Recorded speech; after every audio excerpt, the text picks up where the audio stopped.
balik lagi nih di podcast Bisikan Bincang Asik Relawan Persembahan Akademi Relawan Turun Tangan.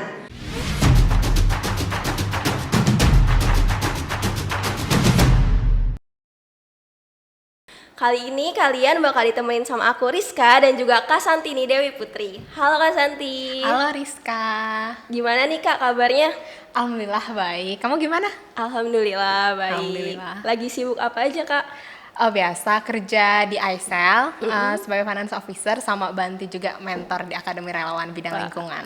Oke, keren banget nih ya pejuang. Pasti Kak Santi jago banget nih soal mengelola keuangannya. Nah, buat kamu yang pengen tahu caranya gimana sih mengelola keuangan, terus pantengin podcast kita ya, karena kita akan bahas tentang tips mengelola keuangan komunitas kerelawanan. Nah, mengelola keuangan kan nggak hanya penting bagi perorangan nih Kak, tapi juga organisasi, termasuk organisasi non-profit, bahkan Betul. komunitas kerelawanan. Kenapa demikian sih Kak? Kenapa sih mengelola keuangan tuh jadi hal yang penting gitu? Sebenarnya kalau mau ngomongin pengelolaan keuangan itu tuh luas banget ya aspeknya, karena itu juga mencakup ke setiap individu. Nah, lalu kenapa sih kalau di komunitas itu menjadi sangat penting? Karena ya simpelnya ya, supaya mudah dipahami, setiap kita mau melakukan suatu aktivitas kan pasti butuh dana atau kegiatan gitu. Nah, itu yang akan menjadi syarat supaya kegiatan itu bisa berjalan dengan lancar. Nah, supaya bisa aktivitas yang akan kita lakukan itu bisa berjalan dengan mengalir dengan lancar, kan otomatis butuh pengelolaan kan dari divisi keuangan. Kalau di aku sih kayak gitu. Nah, tapi kan pasti ada fase-fasenya ya, ada tahap-tahapannya kalau ngomongin pengelolaan keuangan. Mulai dari perencanaan, kemudian manajemennya itu sendiri, sampai ada evaluasi, atau misalnya kita bilang penambahan catatan ya, kalau misalnya ada yang kurang atau tidak dari serapan-serapan yang udah terjadi, itu kan panjang. Nah, makanya butuh dari awal supervising atau monitoring supaya keuangannya ini bisa berjalan lancar nih dari awal tadi perencanaan sampai akhir program udah selesai gitu. Lalu penting juga, nah kalau misalnya kita udah breakdown, nah kita coba kita lihat dari awal dulu ya, sesi budgeting. Nah, itu kan penting banget karena dari budgeting ini kita bisa baik dari sisi keuangan maupun sisi program yang akan melakukan aktivitas itu bisa mengestimasi atau melakukan pengalokasian biaya ya. Misalnya dari anak program mau ngadain pembagian sembako gitu. Kan pasti butuh uang. Nah, kira-kira daerah mana sih yang mau disasar atau berapa orang yang mau diberikan gitu kan.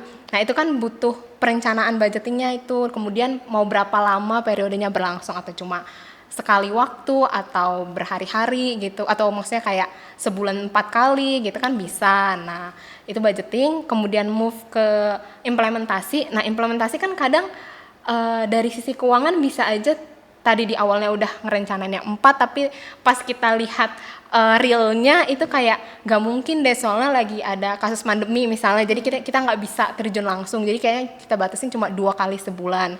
Nah, itu kan pasti ada perubahan-perubahan gitu kan. Nah, itu butuh lagi itu pengelolaan dari sisi keuangan. Oh ya udah, kalau kayak gitu karena 2 kali otomatis uangnya kan jadi bertambah juga kan. Tadi soalnya kan dibudgetinnya 4, itu jadi 2 kan, otomatis kan alokasinya jadi lebih banyak nih sekali waktu. Nah, bisa nih buat dibeliin yang lebih nambah lagi kayak gitu-gitu. Nah, itu kan ada pengukurannya lagi. Kemudian setelah sudah selesai nih kegiatan baru dilakukan evaluasi. Kayak evaluasi, kenapa ya kok dari awalnya dianggarkan segini ternyata pas sudah dilakukan itu jadi berubah gitu. Apa sih kondisi-kondisi apa yang menentukan bisa terjadi perubahan ini, lalu ke depannya mau bagaimana gitu. Nah, sebenarnya ketika kita udah berhasil tahu ya gimana cara mengelola keuangan, ini akan mempengaruhi ke pelaporan juga.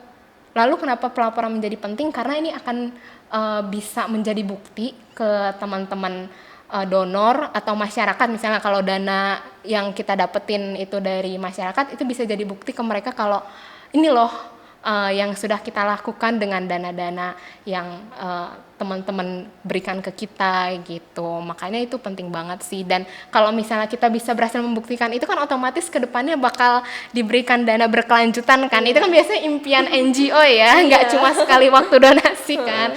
Nah, itu sih jadinya efek dari pengelolaan keuangan ini bisa long term juga. Gitu. Wah, cukup banyak ya ternyata Kak tahap-tahapannya. Iya. Nah, dari keseluruhan tuh kan kita harus lihat kondisi, terus juga ada beberapa tahapan tadi. Bendahara dalam sebuah komunitas itu perlu nggak sih, Kak? Oh, itu jelas penting banget.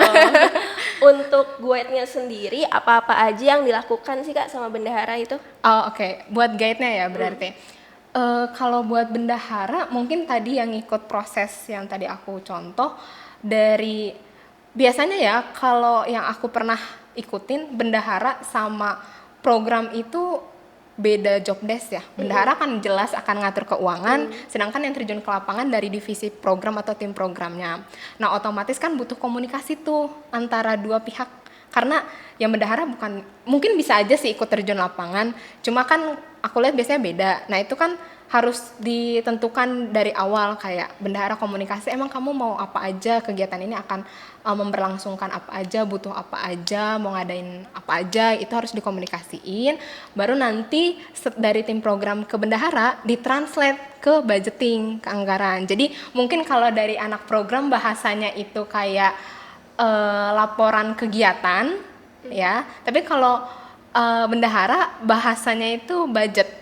Nah, beda ya. Dari situ aja bahasanya. Nah, otomatis bendahara ini nanti akan membantu mentranslate kebutuhan-kebutuhan anak program tadi ke dalam budgeting itu. Kemudian setelah udah dianggarkan, kan baru nih mulailah proses kegiatannya ya, entah itu donasi atau misalnya NGO atau LSM itu komunitas itu mengadakan pelatihan, kan pasti nanti ada pertanggungjawabannya karena kan uangnya udah dikasih nih ke anak-anak yang terjun lapangan ini gitu. Nah, dari mereka akhirnya nanti akan ngasih tahu, iya nih yang kepake segini, yang habis segini gitu, buat mobil, buat transportasi misalnya, habis itu buat makan siang atau bayar honor narsum gitu. Jadi kan otomatis bakal dikasih tahu lagi kan ke bendahara. Nah, bendahara ini yang akan buat pertanggungjawabannya otomatis, yang buat laporan pertanggungjawabannya kan. Nah, itu kalau bisa bendahara ini fungsinya penting untuk membuat transaksi-transaksi yang terjadi ini tuh jelas gitu loh, dan tanggalnya juga sesuai. Habis itu juga dilihat nota-notanya. Biasanya kalau teman-teman bendahara tuh biasanya nota sih. Udah tumpukan nota. Iya, tumpukan nota sih. Catnya nota semua. Iya, bener. Makanya itu kan nanti dicek tuh. Iya. Kayak notanya tanggalnya bener nggak sekian, pelatihan sekian. Kalau beda, kadang itu sebenarnya ada miskomunikasi ya. Karena mungkin dari tim program banyak udah sulit ngurusin acara, abis harus ngurusin nota. Kadang mereka keselipet gitu. Nota yang buat harusnya kegiatan B dikasihnya ke A. Makanya itu tugas bendahara juga penting. Kayak ngelihat mastiin kayak nota yang dikasih emang sesuai dengan kegiatan, nominalnya juga. Abis itu kalau komunitas biasanya ada SOP-nya juga gitu. Kayak ada SOP. batas-batasnya juga. Nah, itu disesuaiin kayak apakah reimburse-nya ini, kalau bahasanya komunitas itu kan reimburse ya. Apakah reimburse-nya ini udah sesuai dengan SOP-nya apa belum gitu, atau ada yang kurang nggak dari berkas-berkas yang dikasih dari program kayak gitu. Habis itu kalau udah selesai pertanggungjawaban baru masuk ke pencatatan ke laporan keuangan gitu. Ini akuntansi banget, tapi menurutku pribadi laporan itu penting banget. Karena ketika nanti kalau sudah selesai kan pasti nanti akan diserahkan ke pihak ketiga kan, maksudnya ke pihak donor atau ke publik gitu ya. Jadinya harus ada catatan memang, gak bisa yang cuma nggak mungkin kan kita ngasih nyatet biasa, ini udah selesai gitu kan, enggak. Jadi kan pasti harus ada laporan formalnya gitu ya yang bisa diterima mereka. Nah, itu pencatatan, kemudian nanti dari bendaharanya juga akan menyajikan itu ke pihak entah internal dulu baru ke eksternal atau gimana, itu biasanya bendahara sih yang ngelakuin. Cuma oleh karena itu bendahara nggak bisa kalau nggak bisa cuma satu sih, kalau aku saranin ya, susah kasihan melakukan tugas semua itu. Itu sih.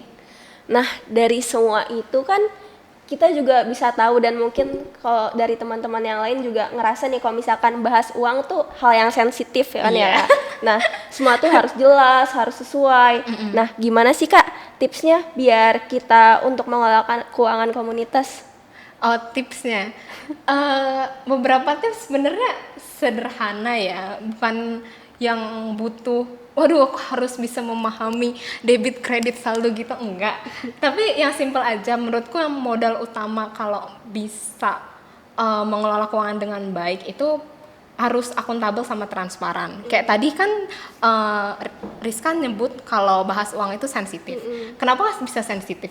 Karena kan biasanya kita nggak tahu tuh orang itu tuh megang berapa sih, langsung sensi gitu kan. Akhir bulan ditagih gitu Iya ya. kan, loh kok tagih sih, orang tanggal berapa gitu kan, kayak Iya, langsung ada konflik gitu.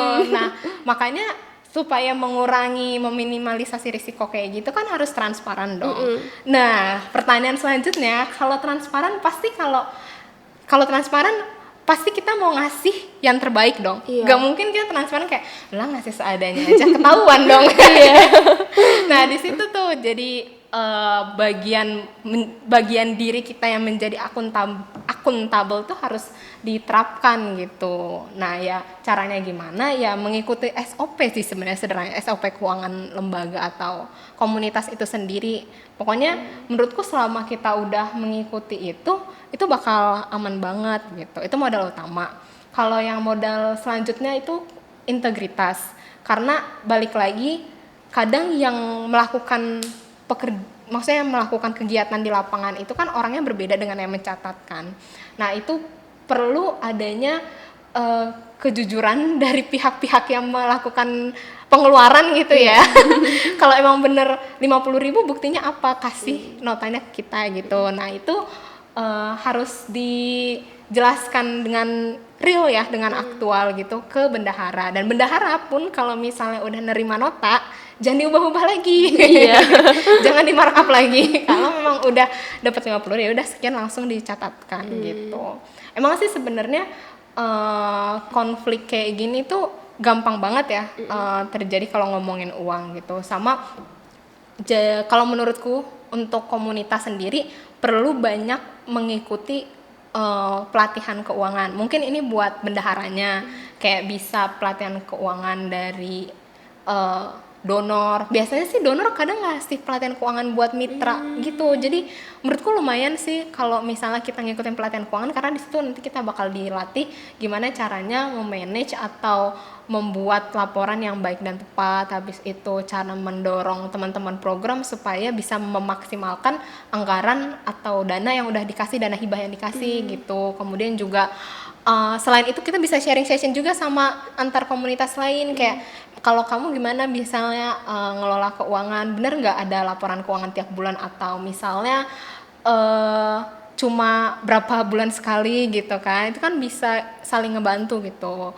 Dan oh ya tadi ngomongin laporan keuangan tiap bulan, aku ngelihatnya kita produksi laporan keuangan tiap bulan itu juga sangat membantu teman-teman program supaya bisa ngukur kayak oh ya dari anggaran yang udah dikasih dari donor itu baiknya kita harus masih kurang segini nih, serapannya baru sedikit nih, ayo kita kejar lagi yuk, kita bikin acara ini yuk supaya bisa nerapin ini gitu, kayak gitu. Itu sih. Nah, tadi kan kita udah ngomongin cara-caranya nih Kak. Kalau misalkan asal dana sosial tuh umumnya dari mana aja sih Kak? Kalau dana sosial itu macam-macam, tapi biasanya kalau orang taunya itu dari pemerintah ya, pemerintah atau BUMN juga ada. Kemudian juga dari kalau dari ISL kebanyakan dari donor atau filantropi atau dari foundation itu. Kemudian juga bisa dari masyarakat kalau tipenya crowdfunding kayak kita bisa. Crowdfunding itu yang donasi sedikit-sedikit, itu kan dari masyarakat ya, nggak yang langsung gelondongan gede gitu kan. Nah itu tuh bisa dari situ. Kemudian mungkin CSR yang lebih dikenal, CSR itu juga bisa jadi dana sosial. Cuma kalau aku pribadi ngelihatnya CSR itu sebenarnya bukan suatu bukan suatu keinginan gitu ya. Biasanya kan kalau dana sosial kayak dari pengen bermurah hati aku hibahkan, enggak. Kalau CSR menurutku memang benar wajib ya, karena kan tanggung jawab, namanya juga tanggung jawab perusahaan ya. Jadi itu memang harus gitu. Itu bisa. Nah, kalau kita ngomongin soal CSR nih Kak, itu bisa jadi potensial donatur juga nggak sih?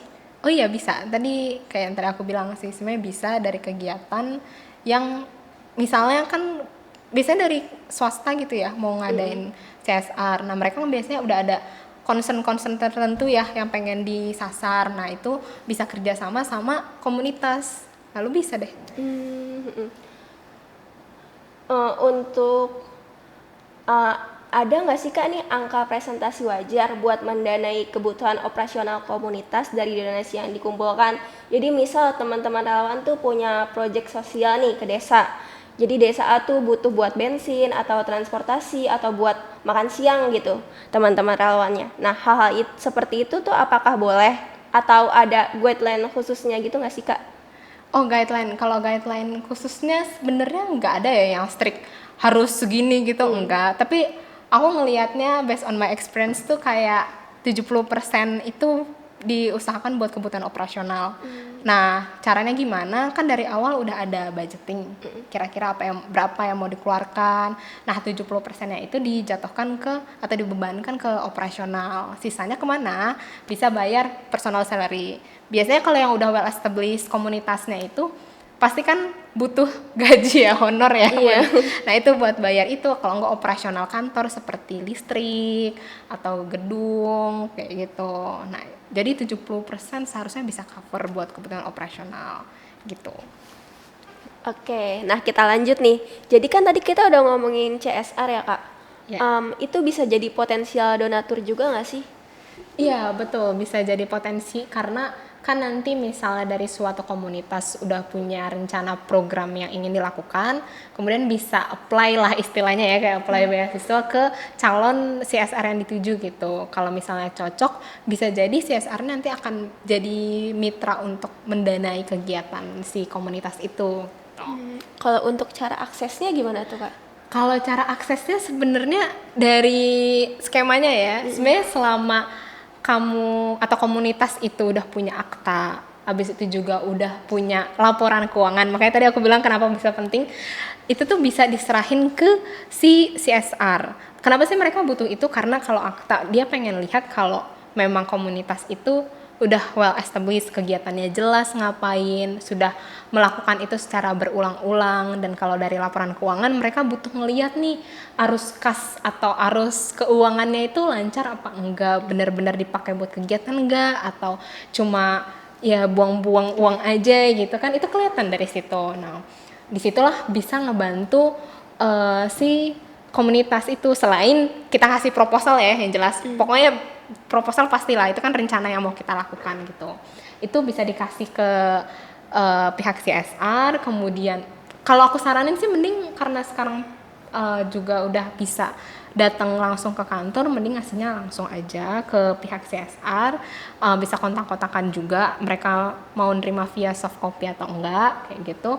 Kemudian juga dari situ juga bisa ngejelasin sih rencana dari komunitas itu jangka pendek dan jangka panjangnya. Jadi diharapkan CSR-nya itu juga dapat benefit ya dari kegiatannya kita. Nggak cuma kita yang dapat benefit dari dananya mereka, tapi mereka juga bisa dapat benefit dari kegiatannya kita gitu sih.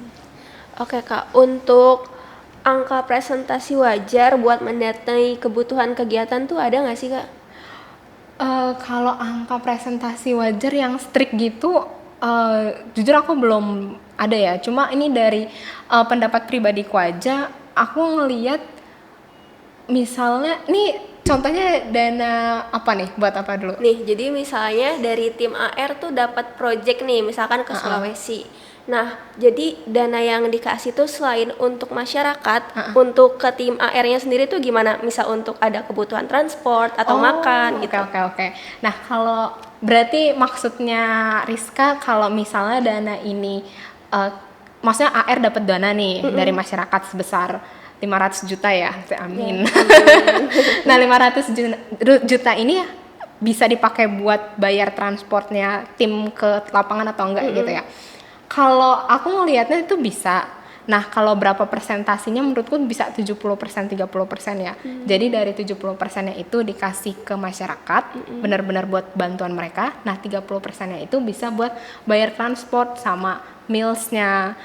Nah lalu pasti nanti biasanya ada perseteruan gitu, kayak loh kan waktu kita donasi, masyarakat donasi itu kan sebenarnya itu mau ditujukan ke si yang kena bencana misalnya let's say gitu. Nah gimana dong kok berarti nggak dipakai buat ini? Nah kadang ngakalinnya itu biasanya dari laporan. Balik lagi kenapa penting, karena dari laporan nanti bisa dijelaskan dari sekian donasi yang didapat, sekian persennya itu dipakai buat pembiayaan tim dari Akademi Relawan yang terjun ke lapangan. Sebenarnya kita nggak akan melawan asas kecurangan ya atau fraud itu sendiri gitu. Jadi kenapa? Karena kan nanti dari terjun ke lapangan itu bakal ada nota-nota yang dihasilkan kan. Nah, nota-nota itu kan real, aktual. Jadi bisa dipertanggungjawabkan di laporan juga kalau misalnya ada yang nggak setuju bisa ngelihat dari laporan itu. Nah, itu penting banget kan?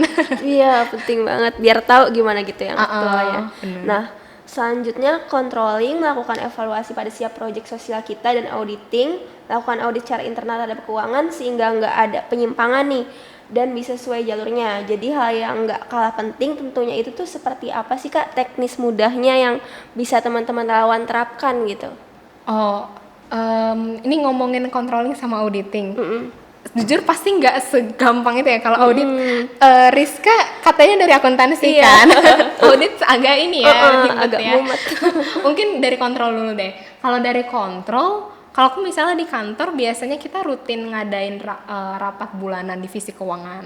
Nah itu berguna banget karena dari manajer keuangan bakal nanyain progres masing-masing proyek gitu kan, masing-masing proyek staf keuangan gimana kendalanya, berapa serapan yang udah dicapai di per bulannya gitu, kira-kira apa sih tantangan dan pembelajaran yang bisa diraih pada bulan itu penting tuh buat kontrol, kan ada dari segi manajer keuangan ke stafnya. Nah yang kedua, atau mungkin bendahara ya kalau di komunitas bahasanya dari ketua bendahara atau ke anak-anaknya gitu ya. Nah yang kedua dari segi pemberlakuan SOP gitu. Jadi pokoknya apapun yang memang dikeluarkan atau dibiayakan dari staf di komunitas itu harus dilaporkan lagi ke bendahara. Nah sesuai apa ya, sesuai SOP lembaga itu gitu. Nah kontrol yang ketiga menurutku itu bisa dengan pemeriksaan atau arsip dari arsip file gitu kan. Jadi di iSale sendiri misalnya kalau ada nota gitu kita langsung arsip di Outner, di file gitu. Nah nota-nota itu akan berguna untuk dilihat dari atau dilihat oleh sama manajer keuangan. Jadi kayak oh iya nih bener nih ternyata segini nih yang udah dikeluarkan biayanya. Nah itu kan segi controlling juga berguna gitu. Atau misalnya dari kasir, beberapa komunitas biasanya punya kasir yang tugasnya yang akan transferin uang gitu kan. Nah nanti dari kasir ini juga akan memberikan pertanggungjawaban kalau yang udah ditransfer sekian gitu. Nah itu akan dicek lagi sama manajer keuangan atau koordinator. Makanya sebenarnya peran setiap individu dalam divisi keuangan itu sebenarnya juga punya peran yang vital ya buat saling kontrol dan melakukan pengendalian internal yang baik gitu. Nah kalau buat auditing, nah ini kan dari controlling ini sebenarnya menurutku kalau kalian udah merasa controllingnya udah aman, auditingnya juga aman. Karena apa? Kan auditing, mungkin buat teman-teman yang belum terlalu paham auditing, bisa aku jelasin dikit ya prosesnya itu gimana. Auditing itu kan sebenarnya lebih ke pemeriksaan pembukuan dan hingga pemeriksaan fisik gitu ya, dan memastikan kalau semuanya itu memang berjalan sesuai dengan prosedur gitu. Nah kalau misalnya dari controlling atau dari arsip nota tadi tuh udah bagus, menurutku tuh semuanya tuh udah aman gitu, karena auditor yang melihat pun kayak oh iya nih notanya udah sesuai dengan di laporan gitu, dan output outcome-nya juga udah jelas nih dari laporannya tim program gitu. Jadi itu sih simpelnya kalau dari controlling sama auditing gitu. Oke, terakhir nih Kak, apa sih pesan Kakak buat teman relawan yang lagi mengolah keuangan komunitas? Oh, pesan ya. Oke, menurutku sebagai tim keuangan gitu ya, jangan menganggap remeh divisi Bendahara ya, tugas bendahara. Walaupun kayak kesannya kayak kita nggak terjun ke lapangan, tapi kok udah ngurusin uang gitu. Tapi ngomongin uang kan sebenarnya keuangan itu bisa jadi salah satu backbone atau tulang punggung komunitas itu sendiri gitu. Ketika komunikasi dari tim program ke tim keuangannya lancar, otomatis outputnya keuangan pun juga akan berpengaruh baik ke tim program gitu kan. Sebenarnya sama-sama satu komunitas ini yang akan membawa nama baik ya, citra baik ke donor atau ke masyarakat itu sendiri. Makanya menurutku itu jangan ngeremehin dulu. Sama yang kedua, ikhlas sama sabar sih. Kadang ada bentrok gitu mungkin sama program, kayak boleh nggak ngeluarin uangnya pakai ini gitu kan, buat ini. Tapi kadang kita ngelihat dari keuangan, ngelihat oh nggak boleh nih karena nggak sesuai sama SOP, nanti jadi seteru gitu. Nah, menurutku dikomunikasikan dengan baik-baik. Kemudian juga kadang buat divisi keuangan jadi sebel, tapi ya balik lagi, kita harus bisa memosisikan diri kita seperti anak program gitu. Nggak akan semudah itu juga kalau kita terjun ke lapangan. Kadang mereka kan yang paling tahu gitu ya, yang dibutuhkan di lapangan itu apa gitu. Apakah ada transportasinya harus naik, kan mereka juga bukan mereka yang bisa mutusin itu kan. Nah, itu perlu ada rasa sabar sih ketika mereka menghadapi itu. Sama yang ketiga, pesannya aku tetap mau belajar. Jangan karena kita hanya keuangan habis itu kayak yaudah kita mikirin keuangan aja. Enggak sih, malah menurutku sayang aja kalau kita kerja di komunitas tapi kita nggak mencoba menggali hal lain, yang apalagi yang untuk teman-teman yang langsung ke lapangan ya. Dan itu kita bisa belajar juga.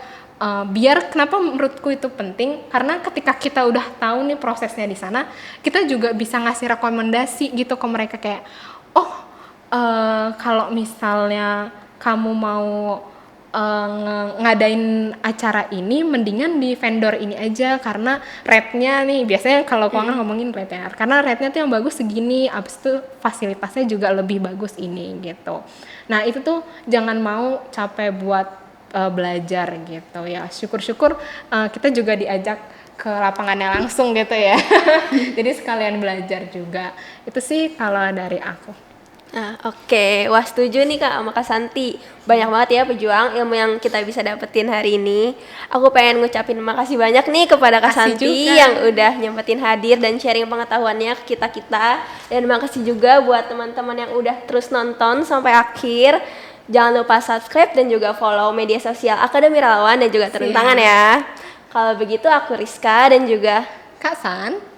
Pamit undur diri, sampai jumpa di podcast selanjutnya pejuang. Dah, makasih juga.